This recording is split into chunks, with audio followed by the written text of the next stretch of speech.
Donald Trump va être jugé par des citoyens américains en pleine campagne présidentielle.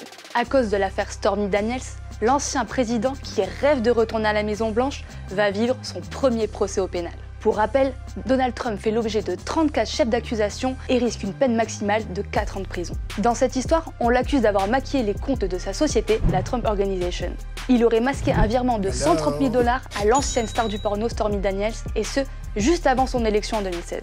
Le but, acheter son silence sur des relations sexuelles qu'ils auraient eues en 2006, alors que Donald Trump était déjà marié avec Melania. Ce procès, qui doit durer 6 semaines, n'est vraiment pas comme les autres. Déjà, il est historique, car c'est la toute première fois qu'un ancien président américain fait face à la justice dans un procès au pénal. Ensuite, sa mise en place est un véritable casse-tête. Car pour constituer le jury qui va juger Donald Trump, il faut trouver 12 jurés justes et impartiaux qui n'ont pas encore d'a priori sur le personnage. Autant dire que la tâche s'annonce ardue pour un ancien président aussi clivant qui ne cesse de faire parler de lui dans les médias. Pour ça, des centaines de personnes ont reçu une convocation. Elles doivent répondre à un questionnaire pour déterminer leur impartialité et savoir de quel côté elles penchent politiquement.